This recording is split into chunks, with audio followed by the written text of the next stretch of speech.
Why you keep on falling back into your bad habits. Let's get it. Number 1. You're trying to remove but not replace. The key to knocking down bad habits is to replace them with good ones, not trying to cut them out.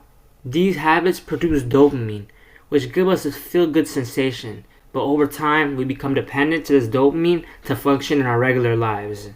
Simply, quote-unquote, cutting it out would guarantee that you will fall back into them. Find positive dopamine sources like meditation, reading, and exercising to replace those bad sources, which make it impossible for you not to fall back into your bad habits. Number 2, you are not doing a dopamine detox. I have a video on this if you guys want to watch this. But a dopamine detox is a great way of breaking bad habits and replacing them with good ones. Dopamine detox helps the brain heal of bad dopamine by completely cutting off every bad source of stimulation and replacing it with all real dopamine. It's like going off grid but for your brain.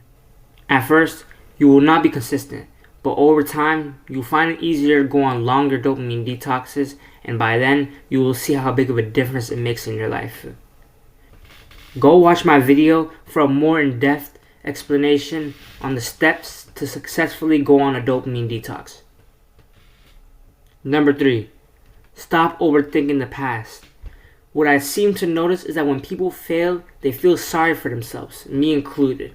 And we go in this endless cycle of falling into bad habits left and right every single day. Just keep on adding up bad habits over time, just like a rut. What's behind you, you can't change. But what you could change is what's in front of you. So why do we feel the need to pour our energy into regret instead of becoming better?